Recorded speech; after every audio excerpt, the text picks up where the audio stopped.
30শে December এই দিনটি note করে নাও, কারণ এই দিন ইসরো আবার ইতিহাস গড়তে চলেছে। ইসরো এমন কিছু করবে যা এর আগে কেবল 3টি দেশ করতে পেরেছে, ইউএসএ, রাশিয়া এবং চায়না, এবং সম্ভবত ভারত চতুর্থ দেশ হবে যা এটি করতে পারবে।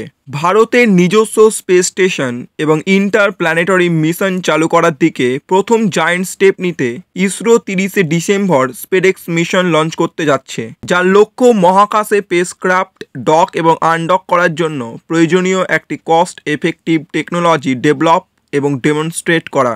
ইসরো জানিয়েছে এই মিশনের মাধ্যমে ভারত বিশ্বের চতুর্থ দেশ হওয়ার দিকে এগিয়ে যাচ্ছে যার কাছে স্পেস ডকিং টেকনোলজি থাকবে।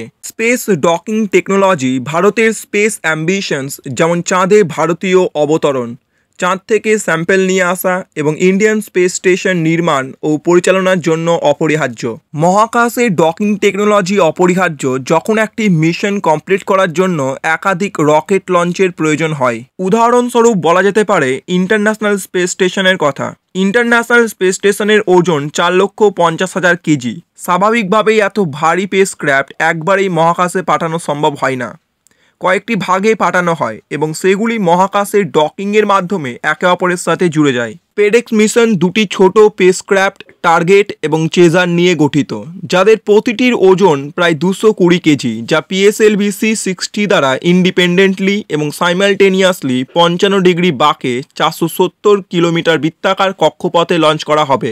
ড্রিফট অ্যারেস্ট ম্যানুভার শেষে টার্গেট এবং চেজার একই কক্ষপথে অভিন্ন বেগের সাথে থাকবে, কিন্তু 20 কিলোমিটার দ্বারা তখনও সেপারেট থাকবে, যা ফার রেঞ্জ ভাস নামে পরিচিত।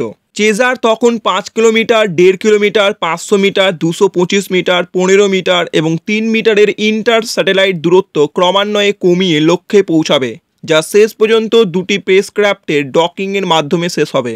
After successful docking and rigidisation, স্পেসক্রাফটগুলিকে আনডক এবং সেপারেট করার আগে দুটি স্যাটেলাইটের মধ্যে ইলেকট্রিক্যাল পাওয়ার ট্রান্সফার প্রদর্শন করা হবে। আশা করি 30শে ডিসেম্বর ISRO successfully space docking technology demonstrate করতে পারবে।